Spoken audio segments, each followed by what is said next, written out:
السلام عليكم ورحمة الله وبركاته، متابعين قناة عالم العروض والتقنية. أهلا ومرحبا بكم فيديو جديد، جمعة جديدة عليكم إن شاء الله وعلى متابعينا. كمان النهاردة جايب لكم عرض حلو جدا من فودافون، نقدر نجدد باقة فليكس ببلاش أو نرفع لباقة فليكس الأعلى ببلاش.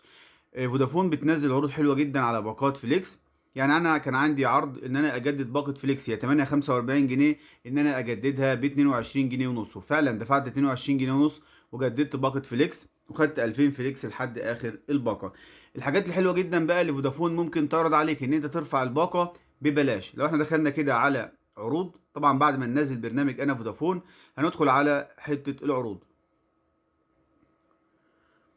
في عرض حلو جدا بحبه اللي هو كبر باقتك، زود 1000 فليكس لباقتك. يعني هنزود 1000 فليكس على 2000 يبقوا 3000 فليكس، وكمان هنطلع على باقة فليكس 70 وده ببلاش من غير اي فلوس.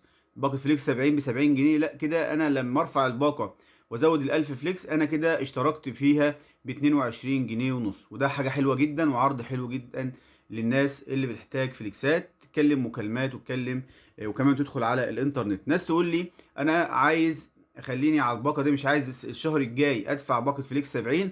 انا اقول له استفيد بالباقه لغايه يوم 28 من الباقه، وبعد كده حول تاني لباقه فليكس 30. ممكن تلاقي عرض بالخصم، ممكن تلاقي عرض بالضعف. فاحنا لو ضغطنا هنا بقى كده استمتع بالعرض. احنا كده بقى لو ضغطنا هنا استمتع بالعرض، تمام كده قال لي مبروك. انتوا شايفين بعد ما اخترنا نزود باقتنا خدنا 3000 فليكس، وكمان تحولنا على باقة 70. بس بتظهر هي الباقة على برنامج انا فودافون من خلال ربع ساعة لساعة، بتبدأ باقتك تتغير لفليكس 70. ناس تقول لي ان انا مش عايز الشهر اللي جاي ادفع 70 جنيه. انا اقول له استفيد بالعرض لغاية اخر الباقة، وبعد كده حول تاني لفليكس 30 او 45.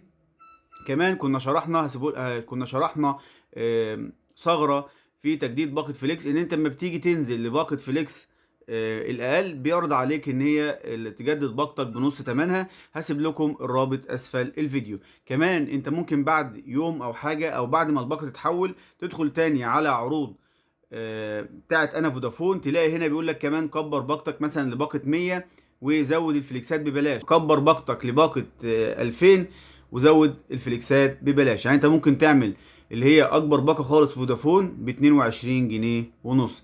اتمنى يكون الفيديو عجبكم، اتمنى تعملوا لايك وشير للقناة، واللي يجرب الطريقة يكتب لنا في التعليقات. والسلام عليكم ورحمة الله وبركاته.